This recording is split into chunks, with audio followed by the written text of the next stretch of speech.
e kështu me radhë. Pra të gjithë e kanë pas nga një ëndër. Si tha Malcolm X, I have a dream, tha unë kam një ëndër.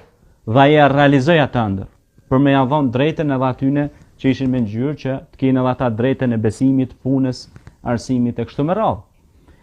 Dhe çdo njëri prej nesh e ka fiksuar atë ëndër në imagjinatën e tij dhe ka punu çdo ditë që e ka çuar Dhul Xhelali, Zoti i Madhreshëm, ka punu çdo ditë për me arrit atë ëndër.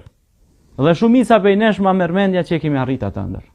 Jam i bindur sepse ju shoh të gjithëve në pozita të caktuara. Por tasha duhet kënaqemi ne me këtë ëndër që e kemi arrit deri më tani? Jo, kurse se. Pse?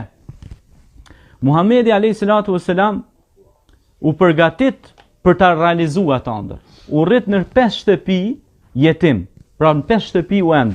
1, 2, 3, 4, 5. Shumë e rëndë kjo.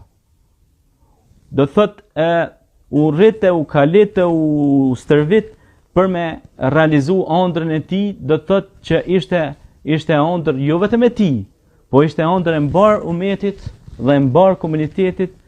Cila ishte ëndra e tij? Largimi i të pavërtetës dhe fuqja e të vërtetës por mendimin e Zotit. Gjithmonë